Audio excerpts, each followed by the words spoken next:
The trade deadline, it's officially a long way behind us, but how have the Angels, Dodgers, and Padres done with those new trade acquisitions? Are they on the win column, or are we seeing them more on the decline? Find out in the next edition of Sideline Sports Podcast.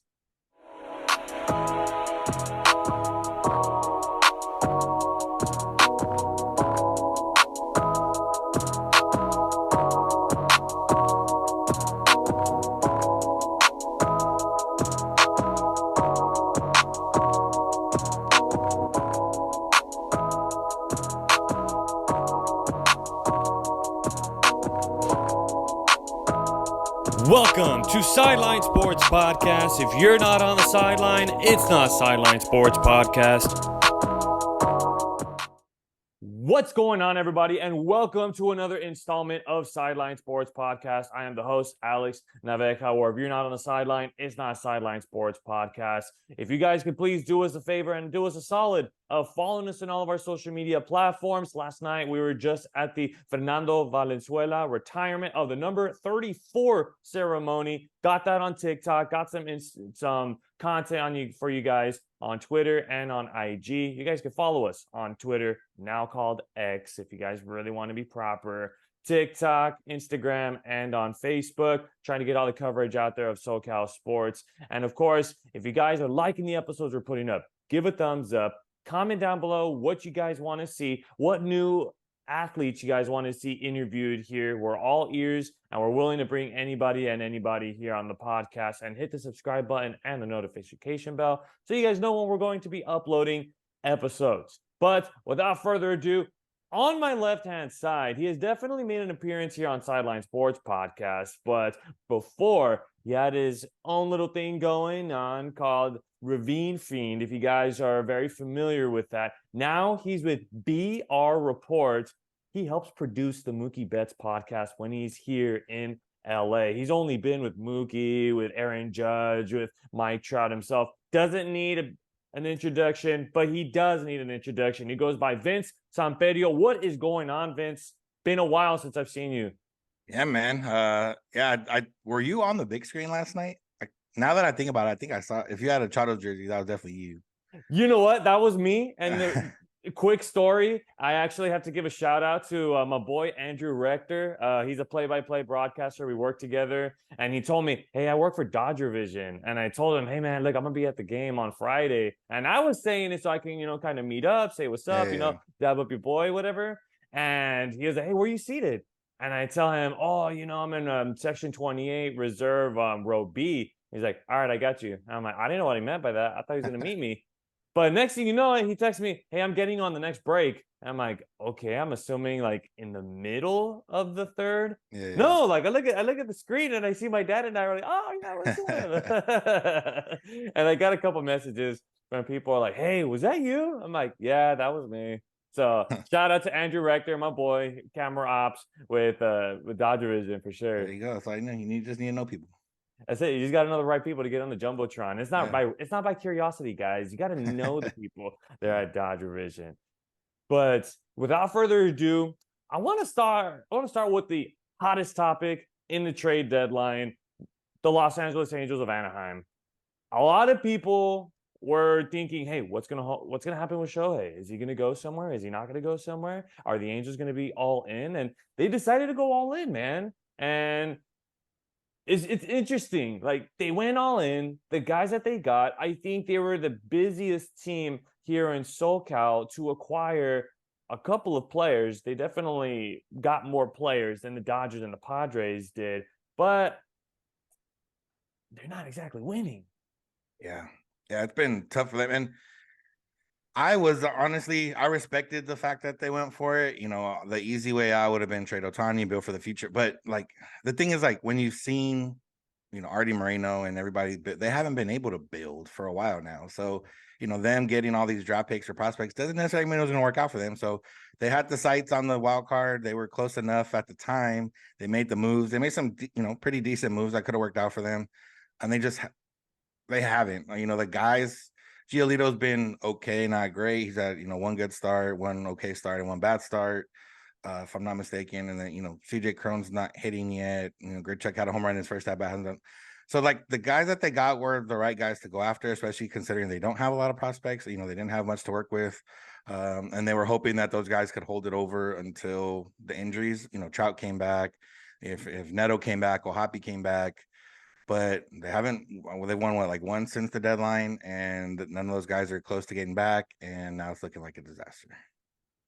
To give you guys some numbers, folks, this is all according to ESPN and looking at the MLB standings. In the last 10 games, they're 3-7. They're 10.5 games back of the AL West, so behind the Texas Rangers. 6.5 games back of the wild card in the final spot, and they're sitting fourth in the NL West. Think about this, Vince. They have to deal with the Rangers, who are in the top. They have the Astros, who are second, and then you have the Mariners, who really don't even look like they're going to lose ever again. And I don't mean that literally, but they just beat the hottest team in the American League. You're asking for a lot for the Angels, if you're asking me. Like, since this trade deadline, you haven't seen anything, and I get it. It's still early. We're only in August. There's still plenty of baseball to be played in September, because that's when that's the baseball that matters the most. But you kind of start thinking, when are the trade pieces going to start chipping in? Yeah, and then the other part is like Ohtani hasn't homered in a little while. Like he hasn't been as great, and everything else just kind of hasn't worked out. Carlos Estevez had blown no saves all season. Then he blew 2 saves in span of a couple of days. And yeah, it doesn't look good for him now. They're 6.5 out of the wild card spot. Division they were close-ish in the division. Now to pass 3 teams probably not going to happen. Like I said, Mariners have won 8 in a row. Kind of out of nowhere too, even though they didn't really do much at the deadline, but they're just kind of starting to come together. So yeah, I mean, if they need a lot to go right now, they need the guys that are already on the team to start playing better. They need guys that were good the first half to continue to be good in the second half. And then with some of the acquisition, like Giolito can only do so much once every 5 days, but if he can give you a chance once every 5 days, okay, that's solid. You got Ohtani too. You can build out the rotation from there. In the bullpen, Ronaldo Lopez actually, looked pretty good. But again, there's not too much to help if you're already losing, or if you get it to your closer and your closer blows it. So, yeah, like I said, I respected the move they made. They made they did what they could, but it just hasn't worked out. And now it looks like Ohtani's going to go through his whole Angel career without ever making the playoffs or having a winning record if they don't keep it up. And that's a tough one with a player like that. And I'm even going to make a case for Mike Trout. I mean, I get it. That guy still had a whole lot of the contract to go. But players like Ohtani and Trout, these are guys that deserve to win a chip. It's got to be somewhere. It's got to be somewhere. These guys are legendary players that you'll maybe see once in a lifetime. I mean, the way I've been labeling Ohtani and the whole world is it's a reincarnation of Babe Ruth. But I do want to say this. Should the Angels get back to being healthy, get Ohapi, have a very consistent Zach Neto, and if Mike Trout, if he can come back this season, I think there could be a possibility of you're getting like another trade deadline without giving up guys. You're getting your main core of the team to come back and to be essentially better and come up with a better lineup. Yeah, I mean, you look at the teams ahead of them in the wild card, and it's Mariners, Red Sox, Yankees, Blue Jays. Tampa. Tampa's up. Tampa's, they're probably a little bit too far behind Tampa, maybe a little bit too far behind Houston. But you're looking at those 14. I mean, the Yankees have struggled. They're probably not going to get better. They're not waiting on anybody. So there's potential you can pass the Yankees. Boston, they got Chris Sale back. I don't know if that's enough to, kind of carry them. They're not really expecting anybody back. They're fairly healthy. So you can probably pass them. The Mariners are running hot right now, but again, they were a weird team the entire season before that. So they might, cool off. So, and I'm assuming they play at least 1 or 2 more series against the Mariners the rest of the way. So that can help out. And then Toronto's a weird team too. So like there's a chance, but they need a lot. Like I said, they just need a lot to go right. And it hasn't gone right since the deadline. And I think it's just the usual Angel story where it's a very strong start to the season, but once it comes down to the second half where it really matters, they just unfortunately just cannot show up to the occasion. And it's just going to be an interesting story with Ohapi rehabbing over here in Single A at Inland Empire, the 66ers. We'll see if that can make a difference, and we'll see if guys coming back will definitely make a difference. And again, all the other pieces, like you mentioned, have to fall apart, like the Yankees, Toronto, like the Astros, like the Mariners. You're asking for a lot there. But let's talk about the team on. Let's go on the I-5 north towards Chavez Ravine and the Dodgers. Well, we're usually used to seeing the Dodgers making some big and explosive moves. This season, they addressed the necessities, what they really needed. Getting guys like Ike back, getting guys like Joe Kelly back. You get my favorite move was the Ryan Yarbrough move. I really, really, really, really like Ryan Yarbrough since he was with Tampa. And you even get a guy like Ahmed Rosario, who's going to really help out in depth, defensive depth. Yeah, I mean, the thing is, like with the Dodgers, their deadline was done, other than the Yarbrough trade, which came in last minute. Their deadline was done 3 or 4 days before the deadline actually happened, because they made all these small moves in order to try for that big move. They got Kike back. They got Ahmed Rosario. They needed help against left-handed pitching. Those guys both hit well against left-handers. They're both versatile. So, that fits the Dodgers' MO very well. I mean, just in last night's game, they completely shifted their whole defense there for the 9th inning because they have 3 or 4 guys that can play 3 or 4 positions. So it works out for them and what they needed. They needed innings because they had a lot of rookies in the rotation and some guys weren't giving them innings. And Tony Gonsolin's had a weird year where he can't go through a lineup more than, one time, it seems like. So they needed innings. They got Lance Lynn, who had one of the highest, I think the highest ERA of all qualified starters when they traded for him. He's had 3 starts where he's allowed a total of, I think, 5 runs, but also the home runs. He's gone into at least the 5th inning in all of them. That's, kind of what they needed. Joe Kelly, another arm there in the back of the bullpen. They were able to, guys like Justin Brule, Phil Bickford, who had pitched for the Dodgers all year in different spots, they were DFA'd because now they didn't have room for them, which was a good thing because, those guys are cool as your last reliever or your like 4A reliever, but they're not that great once they're anything higher than that. So they made all those small moves to try to make the big move. And the big move seemingly was Verlander. Verlander seemed to want to go to the Astros. It didn't work out there. They actually did, agree to a trade for Eduardo Rodriguez. He ended up using his no trade clause and saying no. And then I would assume that after that happened is when the Yarbrough thing came through. And that's very underrated. He's had 2 good outings so far, coming in after a starter. He came in after Kershaw. He came in after Michael Grove the other day. So, yeah, they made all the small moves. They're all working out right now. So, like, as of right now, it all looks good. Kike has been hitting very well. Rosario has like 10 RBIs in 12 games since being here. They've all worked out well so far. It's just a matter of moving forward. Will they keep working out? And you're bringing up some good cases as far as of some cash consideration moves of guys that were DFA'd. Just like you said, Justin Brule was the name, Bickford was the name, and Adam Kolarek. All 3 were traded away for cash considerations. And that's the big question. Something in the offseason brewing? I don't know. A big guy like no Tani? We don't know. Yeah, there is a name out there. And then this one was part of the trade deadline, but they did make a move with the White Sox to get some international money, and they signed some 19-year-old out of Korea who's supposed to be, throws high 90s, has a bunch of off-speed stuff, was supposed to be the number 1 pick in the Korean baseball draft. So, they even though they're working on the team right now, they're always working on the future too.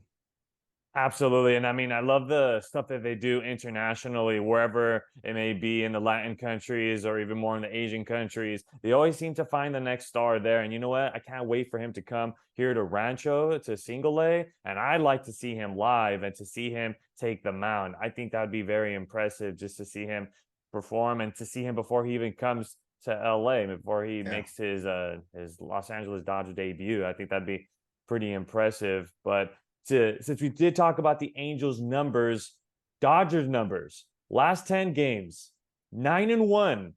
They are tied for the best span with the Seattle Mariners, 6.5 games ahead of San Francisco. We can update that now. That was yesterday's numbers, 7.5 games ahead of San Francisco now. They have the 3rd best record in the National League, or actually in all of Major League Baseball. They're sitting 69-46. Who are the teams in front of them? Atlanta and Baltimore. And Atlanta is going to be the team that's going to give them the biggest headaches, if you ask me, for 1, home field advantage, and 2, in the playoffs. And that wasn't the case last year, but if you recall 2 years ago, I hate to bring back bad memories, but Atlanta was the team that gave the Dodgers a hard time. Yeah, and you're hoping that, that year Atlanta was playing well. They made some moves on the margin, and all those guys ended up, working out. Eddie Rosario and Jock and Jorge Soler. They all had their different rounds where they dominated. You're hoping that's what Kike and Ahmed Rosario can do for the Dodgers this year. You're hoping that the little moves on the margins are what helps out, especially with the team. The Dodgers. It's funny because they beat the Orioles in a series 2 out of 3. They beat the Braves earlier this year before the Braves really kind of became what they are now offensively. They play the Braves here in the next, before the season ends. Regular season don't matter, but that's still going to be a fun matchup to just kind of see, what you got going up against, the best, or maybe potentially catching them for the number 1 seed and having home field throughout the playoffs. But yeah, the Dodgers have put themselves in a good position where, division is starting to get out of reach.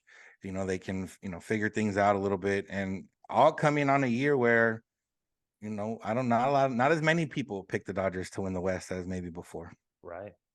Right. And I think this is a team that let a lot of guys know, shed a lot of payroll going into this year. And a lot of guys were like, hey, Dodgers not going to be the favorite here. I mean, the San Diego Padres, they're going to be the favorite. Look at all the weapons that they have. They are surely going to be the favorite in this one. And again, the NL West has certainly surprised with the Diamondbacks with the run they had in the first half. The Giants are the closest team to them, but we transition to the Friars. And I got to say, the year has been a little disappointing with the lineup that they have. The team that they have looks great on paper, and they just can't figure it out. And even then, with the deadline, getting guys like a G-Man Choi, Rich Hill, Scott Barlow, and Garrett Cooper addressing, hey, we got 2 bats, and we got 2 pitchers, one to help in the pen and one to help in the rotation, trying to do anything that they can to help out this team, and it still doesn't look like it's going their way. Yeah, they made similar move to the Dodgers in that they addressed what they needed. They needed help at first base. They got first base DH because Nelson Cruz and Matt Carpenter didn't work out for them. They got G-Man Choi and Garrett Cooper. One could hit righties, one could hit lefties. Yeah, they got a starter that can help out, eat some innings. Rich Hill, although his first start against the Dodgers, he was down 6-0 in the second inning already, so it didn't work out that day. But he's still, that's what you get with Rich Hill. You're gonna have probably like 1 or 2 good starts and 1 or 2 bad starts, and you just don't know which is gonna come on that day. Scott Barlow, had not as great year with the Royals as he had before, but it's still a guy that's an arm that has helped out and can help out in the future. They made the right moves. No, there was thoughts of them selling. They got hot right before the deadline. They ended up, doing some low cost buying, and people thought it was going to work out. And for whatever reason, it hasn't worked out. And, it's weird because like you said, on paper, they look good. Based on their run differential, they look good. Their expected win losses, they should have 64 wins right now based on expected win loss. They're at, I think, 56. So they're 4 games under 500. Whatever it is over there, they just can't figure it out. They've gotten close to 500 a lot recently. They haven't got over it. It's been a weird year. But like I said, they made the right moves, but it just hasn't worked out. And I don't necessarily think it's because of the moves they made. It's just everyone else hasn't worked out either. I think it must be something in the dugout, maybe chemistry wise or something. Something has to be off inside of that dugout. I mean, I was even hearing rumors of Juan Soto being on the trade block. And as we talk about this, Juan Soto, there was some talk. I even heard crazy rumors like the Yankees going over trying to go after Juan Soto since they needed an outfielder, maybe a lefty stick, more exactly. They were after Cody Bellinger. They were also going to put Blake Snell on the trade block, and they also put Josh Hader on the trade block as well, but none of them were traded. I also think they wanted to shed some payroll as well and try to put their name on the sweepstakes for Shohei Ohtani in the offseason as well. Yeah, we know that they have money left to spend because they tried to get Aaron Judge in the offseason with, reportedly $400 million. They tried to get, Trey Turner in the offseason. They ended up getting Bogarts, who's had, not a great year either. And they re-up Manny. So, but again, they know that's Juan Soto's deal is coming up after next season. They know Ohtani's coming up this season. It's a matter of how high can they go? Because we've never really seen this from, obviously a team like the Padres. We've seen the Dodgers payroll get up there. We've seen the Yankees payroll get up there. At times Red Sox, other big teams have gotten up there. We haven't seen a team like this get up there. And, with their owners, they're selling out every game. So, clearly it's working in the sense of getting people excited, not working in the sense of with their record right now. But they're always a wild until they like completely change their philosophy. They're always a wild card for any free agent right now because you don't know what they're gonna add. What they're just gonna throw money at. Absolutely. And some numbers to throw at you here. Ever since the trade deadline in the last 10 games, they are 4-6, 13 and a half games right now. Maybe even, I think it's still 13 and a half games since they won last night. 13 games back of the Dodgers. 4.5 games back of the wild card final spot, and they are fourth in the NL West, chasing the Dodgers, the Giants, and the Arizona Diamondbacks.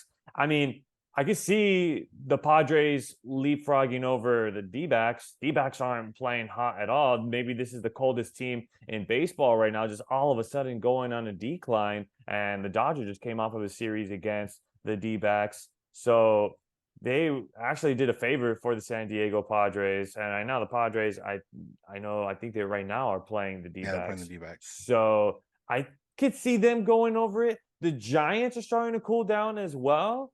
I think if they continue to cool down and if the Padres can find some sort of rhythm, this could be a gateway for them to be second in the NL West. And I think they could be a wild card team and maybe give headaches to the Dodgers again. Yeah, I mean, the teams ahead of them in the wild card specifically, like, are teams that either weren't supposed to be there or had just had a really great first half and now they're starting to cool off. One of them being the Diamondbacks, who've lost 9 in a row now. The Marlins, who were, the first or second wild card a couple weeks ago, then they've struggled. And they're right there too. The Reds, who were hot in the first half, they've kind of cooled down here in the second half. The Cubs are the only ones where they've gone the opposite. The Cubs have gotten really hot since right before the trade deadline and past the trade deadline. They're into that third spot right now. So the teams ahead of the Padres aren't, like, it's not concerning of them. I don't think any of those teams are going to, sustain being a winning team. But it's on the the Padres have to start winning. It's not a matter of, those teams are all going to lose. Those teams could all lose, but if the Padres don't win, then it doesn't matter. So it's hard to count them out because they do have, top tier talent. They may not have the depth that some other teams have, but they have top tier talent. You got to imagine that, Machado, Bogart, Tatis, all those guys are going to start hitting when they need them to hit. They lost Musgrove until September. That's a tough blow, but they still have Darvish. They still have Snell, who's a Cy Young front runner or close to it right now. They still have the pieces, but like I said, maybe it's just going to stay a weird year. I don't know. Well, it's going to come down to September baseball. I mean, I know we still have a whole month of August left, but like everybody says, the most important in baseball is September baseball. And really, it's going to come down to the Padres winning their games. And I guess the bonus is going to have to be watching what everybody else does. But they have to take care of business on the field. They want to be back in the NL playoffs and be an NL wildcard team. Or if the Dodgers fall apart, then the Padres can maybe be an NL West team, but they certainly have some work to do. But that's all the time we have left here on Sideline Sports Podcast. We thank you all so much for tuning into this one. If you guys like this episode, please give it a thumbs up. Comment your thoughts on the trade deadline and on the acquisitions of the Angels, the Dodgers, and the Padres, and what you want to see down the line from them or what your predictions are going to be. And also hit the subscribe button down below. We're on the pathway to 450. Hopefully we could get there by the end of the 2023 year, going into 2024 with about 450 subscribers. And of course, follow us on all of our social media platforms. We are trying to get all of the content out there the best that we can here. And once again, on my left-hand side, that was Vince Samperio with BR Walkoff. You guys can see him and follow him on social media. You guys can see who will Mookie Betts interview next, since he does help produce the Mookie Betts show that he's got going on there on BR Walkoff and on their social media. Vince, again, thanks so much for jumping on, man. Really appreciate your time. Yeah, man, appreciate it. Anytime. Heck yeah. I'm Alex Naveja from Sideline Sports Podcast. If you're not on the sideline, it's not Sideline Sports Podcast. Have a good one, everybody. Enjoy the rest of the MLB season. Hasta luego, everybody.